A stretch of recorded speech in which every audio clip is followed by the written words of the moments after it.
ಸ್ನೇಹಿತರೆ ನಮಸ್ಕಾರ. ಭಾರತದ ಅಸಲಿ ವೈವಿಧ್ಯತೆಯನ್ನು ಕಾಣಬೇಕು ಅಂದರೆ ಅಥವಾ ದೇಶದ ಹೃದಯ ಭಾಗದ ಬಡಿತವನ್ನು ಆಲಿಸಬೇಕು ಅಂದರೆ ನೀವು ಮಧ್ಯಪ್ರದೇಶಕ್ಕೆ ಭೇಟಿ ನೀಡಲೇಬೇಕು. ಇದು ಭೌಗೋಳಿಕವಾಗಿ ದೇಶದ ಮಧ್ಯಭಾಗದಲ್ಲಿದ್ದು ಇತಿಹಾಸ ಮತ್ತು ಪ್ರಕೃತಿಯ ಒಂದು ಸುಂದರ ಸಮತೋಲನವಾಗಿ ಜಗತ್ತಿನ ಗಮನ ಸೆಳೆದಿದೆ. ಇಲ್ಲಿನ ಜನರ ಆತಿಥ್ಯ ಮತ್ತು ನರ್ಮದಾ ನದಿಯ ಪವಿತ್ರ ಹರಿವು ಪ್ರತಿಯೊಬ್ಬ ಪ್ರವಾಸಿಗನಿಗೂ ಹೊಸ ಜೀವನದ ಅನುಭವವನ್ನು ನೀಡುತ್ತದೆ. ಇಲ್ಲಿನ ವೈವಿಧ್ಯಮಯ ಸಂಸ್ಕೃತಿಯು ನಮ್ಮನ್ನು ಸದಾಕಾಲ ಆಕರ್ಷಿಸುತ್ತದೆ ಮತ್ತು ಹೊಸ ಭರವಸೆ ನೀಡುತ್ತದೆ. ಪ್ರಾಚೀನ ಸ್ತೂಪಗಳಿಂದ ಹಿಡಿದು ಗ್ವಾಲಿಯರ್ ಕೋಟೆಯವರೆಗಿನ ಭವ್ಯ ಚಾರಿತ್ರಿಕ ಪಥ, ಸಾಂಚಿಯ ಸ್ತೂಪಗಳ ಮೂಲಕ ಶಾಂತಿಯ ಸಂದೇಶ ಸಾರಿದ ಈ ಮಣ್ಣು ಖಜುರಾಹೋದ ಶಿಲ್ಪಕಲೆಯ ಮೂಲಕ ಜಗತ್ತನ್ನೇ ಬೆರಗುಗೊಳಿಸಿ ಭಾರತದ ಕೀರ್ತಿಯನ್ನು ಹೆಚ್ಚಿಸಿದೆ. ಇಲ್ಲಿನ ಕೋಟೆಗಳು ಮತ್ತು ಅರಮನೆಗಳು ಅಂದಿನ ರಾಜರ ಶೌರ್ಯ ಹಾಗೂ ಕಲಾತ್ಮಕ ಆಸಕ್ತಿಯನ್ನು ಎತ್ತಿ ತೋರಿಸುವ ಭವ್ಯ ಸ್ಮಾರಕಗಳಾಗಿ ಎಂದಿಗೂ ಗಂಭೀರವಾಗಿ ನಿಂತಿವೆ.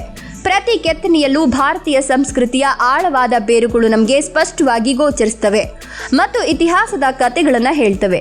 ಈ ವೀರಭೂಮಿಯ ಇತಿಹಾಸವು ದೇಶದ ಅಪ್ರತಿಮ ಗೌರವವನ್ನು ಇಡೀ ಜಗತ್ತಿಗೆ ಸಾರಿ ಹೇಳ್ತದೆ. ನಮ್ಮ ಇತಿಹಾಸವು ನಮಗೆ ಮಹಾನ್ ಸ್ಫೂರ್ತಿ. ಹುಲಿಗಳ ರಾಜ ಗಾಂಭೀರ್ಯ ಮತ್ತು ದುವಾದರ್ ಜಲಪಾತದ ರೌದ್ರ ನೈಸರ್ಗಿಕ ವಿಸ್ಮಯ. ಏಷ್ಯಾದಲ್ಲೇ ಅತಿ ಹೆಚ್ಚು ಹುಲಿಗಳನ್ನು ಹೊಂದಿರುವ ಈ ರಾಜ್ಯವು ವನ್ಯಜೀವಿ ಪ್ರೇಮಿಗಳಿಗೆ ಒಂದು ದೊಡ್ಡ ಹಬ್ಬ ಇದ್ದಂತೆ ಮತ್ತು ಪ್ರಕೃತಿಯ ಮಡಿಲು ಇಲ್ಲಿ ಸಮೃದ್ಧವಾಗಿದೆ. ಭೇಡಾಘಾಟ್ನ ಅಮೃತಶಿಲೆಯ ಬಂಡೆಗಳ ನಡುವೆ ನರ್ಮದಾ ನದಿ ಹರಿಯುವ ದೃಶ್ಯವು ಪ್ರಕೃತಿಯ ಒಂದು ಅದ್ಭುತ ಚಿತ್ರಕಲೆಯಂತೆ ಕಾಣುವುದು ಕಣ್ಣಿಗೆ ಹಬ್ಬವನ್ನೇ ಉಣಬಡಿಸುತ್ತದೆ. ಕಾನಾ ಮತ್ತು ಪೆಂಚಿನಂತಹ ರಾಷ್ಟ್ರೀಯ ಉದ್ಯಾನವನಗಳು ನಿಸರ್ಗದ ಅಸಲಿ ಸೌಂದರ್ಯಕ್ಕೆ ಸಾಕ್ಷಿಯಾಗಿ ನಿಂತು ನಮ್ಮನ್ನು ಬೆರಗುಗೊಳಿಸುತ್ತವೆ. ಇಲ್ಲಿನ ದಟ್ಟ ಅರಣ್ಯಗಳು ನಮ್ಮ ಪರಿಸರ ಕಾಪಾಡುವಲ್ಲಿ ಅತ್ಯಂತ ಮಹತ್ವದ ಪಾತ್ರವನ್ನು ವಹಿಸಿವೆ. ಈ ಪ್ರಕೃತಿಯ ಸೌಂದರ್ಯವು ಸದಾ ನಮಗೆ ಅತೀವ ಚೈತನ್ಯ. ಮಹಾಕಾಲನ ಪವಿತ್ರ ಸನ್ನಿಧಿ ಮತ್ತು ಮಧ್ಯ ಭಾರತದ ಆಧ್ಯಾತ್ಮಿಕ ಬದುಕಿನ ಸಾಂಸ್ಕೃತಿಕ ಗತ್ತು. ಉಜ್ಜಯಿನಿಯ ಮಹಾಕಾಲೇಶ್ವರ ಮತ್ತು ಓಂಕಾರೇಶ್ವರದಂತಹ ಜ್ಯೋತಿರ್ಲಿಂಗಗಳು ಲಕ್ಷಾಂತರ ಭಕ್ತರ ಆಧ್ಯಾತ್ಮಿಕ ಹಸಿವನ್ನು ನೀಗಿಸುವ ಪವಿತ್ರ ತಾಣಗಳಾಗಿ ಜಾಗತಿಕ ಮಟ್ಟದಲ್ಲಿ ಪಾವಿತ್ರ್ಯತೆ ಪಡೆದುಕೊಂಡಿವೆ. ಇಲ್ಲಿನ ವಾತಾವರಣದಲ್ಲಿರುವ ಧಾರ್ಮಿಕ ಶಕ್ತಿಯು ಮನಸ್ಸಿಗೆ ಅತೀವ ಶಾಂತಿ ಮತ್ತು ನೆಮ್ಮದಿಯನ್ನು ನೀಡುವ ಶಕ್ತಿ ಹೊಂದಿದ್ದು ನಮ್ಮನ್ನ ಭಕ್ತಿಯ ಲೋಕಕ್ಕೆ ಕೊಂಡೊಯ್ಯುತ್ತದೆ. ಸಾಂಸ್ಕೃತಿಕ ಹಬ್ಬಗಳು ಇಲ್ಲಿನ ಜನರ ಬದುಕಿನ ಉತ್ಸಾಹವನ್ನು ಜಗತ್ತಿಗೆ ಪರಿಚಯಿಸಿದ ಸಾಂಸ್ಕೃತಿಕ ಐಕ್ಯತೆಯನ್ನು ಎತ್ತಿ ತೋರಿಸುತ್ತವೆ. ಧರ್ಮ ಮತ್ತು ಕಲೆಯು ಇಲ್ಲಿನ ಬದುಕಿನ ಅವಿಭಾಜ್ಯ ಅಂಗವಾಗಿದ್ದು ನಮಗೆ ಸದಾ ನೆಮ್ಮದಿ ನೀಡುತ್ತವೆ. ಕಲಾತ್ಮಕ ಸಂಪ್ರದಾಯವು ಇಲ್ಲಿ ಸದಾ ಜೀವಂತ. ಪೋಹಾ, ಜಲೇಬಿಯ ಘಮ ಮತ್ತು ಸ್ವಾದಿಷ್ಟ ರುಚಿಗಳ ಮಧ್ಯ ಭಾರತದ ರಸದೌತಣ. ಆಹಾರ ಪ್ರಿಯರಿಗೆ ಮಧ್ಯಪ್ರದೇಶವು ಒಂದು ರುಚಿಕರ ಸ್ವರ್ಗವಾಗಿದ್ದು ಇಲ್ಲಿನ ಪ್ರತಿ ತಿನಿಸು ಮಸಾಲೆಗಳ ಘಮ ಮತ್ತು ತನ್ನದೇ ಆದ ವಿಶಿಷ್ಟ ಪರಿಮಳವನ್ನು ಹೊಂದಿದೆ.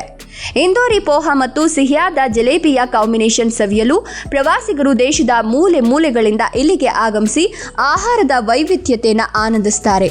ಪ್ರತಿಯೊಂದು ತುತ್ತಿನಲ್ಲೂ ಇಲ್ಲಿನ ಜನರ ಪ್ರೀತಿ ಮತ್ತು ಮಣ್ಣಿನ ರುಚಿ ಬೆರೆತಿದ್ದು ಇದು ಬದುಕಿನ ಸಂತೋಷವನ್ನು ಹೆಚ್ಚಿಸುತ್ತದೆ.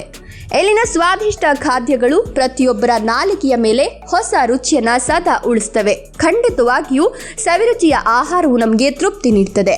ಸ್ವಚ್ಛ ನಗರಿ ಇಂದೋರ್ನ ವೇಗ ಮತ್ತು ಮೂಲಸೌಕರ್ಯದ ತಾಂತ್ರಿಕ ವೇಗ. ಮಧ್ಯಪ್ರದೇಶವು ಕೇವಲ ಇತಿಹಾಸಕ್ಕೆ ಸೀಮಿತವಾಗದೆ ತಂತ್ರಜ್ಞಾನ ಮತ್ತು ಉದ್ಯಮಶೀಲತೆಯಲ್ಲಿ ಹೊಸ ದಾಖಲೆ ಬರೆದಿರುವ ಪ್ರಗತಿಪರ ರಾಜ್ಯವಾಗಿ ಹೊರಹೊಮ್ಮಿದೆ. ಸತತವಾಗಿ ಸ್ವಚ್ಛ ನಗರದ ಪಟ್ಟ ಗಿಟ್ಟಿಸಿಕೊಂಡಿರುವ ಇಂದೋರ್ ಇಂದು ಜಾಗತಿಕ ಮಟ್ಟದ ಸ್ಮಾರ್ಟ್ ಸಿಟಿಯಾಗಿ ರೂಪಾಂತರಗೊಂಡು ಭವಿಷ್ಯದ ಅಭಿವೃದ್ಧಿಗೆ ಹೊಸ ಮಾದರಿಯಾಗಿದೆ.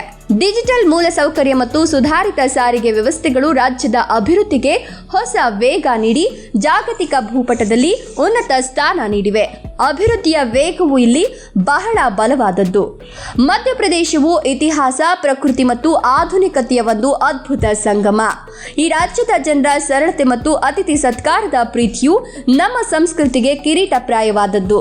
ಆಧುನಿಕತೆಯ ವೇಗದೊಂದಿಗೆ ಬೆರೆತು ಭವಿಷ್ಯದ ಭವ್ಯ ಭಾರತಕ್ಕೆ ಹೊಸ ಆಯಾಮವನ್ನು ನೀಡುತ್ತಿದೆ ಅನ್ನೋದು ಪ್ರತಿಯೊಬ್ಬ ಭಾರತೀಯನಿಗೂ ಹೆಮ್ಮೆಯ ವಿಷಯವಾಗಿದೆ.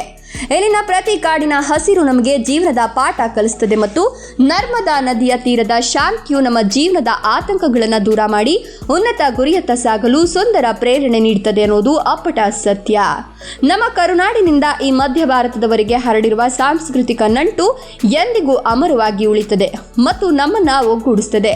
ಇಲ್ಲಿನ ಜನರು ತೋರುವ ಅಪಾರ ಪ್ರೀತಿ ಮತ್ತು ಸೌಹಾರ್ದತೆಯು ಭಾರತದ ಏಕತೆಯನ್ನು ಸಾರುತ್ತದೆ ಮತ್ತು ನಮ್ಮ ಪ್ರವಾಸದ ನೆನಪುಗಳನ್ನು ಚಿರಸ್ಥಾಯಿಯಾಗಿ ಮಾಡುತ್ತದೆ. ಮಧ್ಯಪ್ರದೇಶದ ಬಗ್ಗೆ ನಿಮ್ಮ ಅನಿಸಿಕೆಗಳನ್ನು ಕಮೆಂಟ್ ಮಾಡಿ. ವಿಡಿಯೋ ಇಷ್ಟ ಆದರೆ ಲೈಕ್ ಕೊಟ್ಟು ಶೇರ್ ಮಾಡಿ ಹಾಗೂ ತಪ್ಪದೆ ನಮ್ಮ ಚಾನಲ್ ಅನ್ನು ಸಬ್ಸ್ಕ್ರೈಬ್ ಮಾಡಿಕೊಳ್ಳಿ.